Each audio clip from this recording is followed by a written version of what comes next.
Change or update your HP Instant Ink plan. If you would like to switch your HP Instant Ink plan to a different monthly plan, you can do so at any time.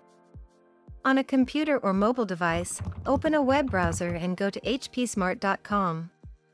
Sign into your HP account. Click HP Instant Ink in the left menu. Next, select Update Plan. A list of available plans display. Note, if you have multiple printers on your account, make sure the printer you are updating the plan for is selected. Choose the plan you want to switch to. Any options on your current plan level, such as the paper add-on service for HP Instant Ink, change automatically to the new plan level.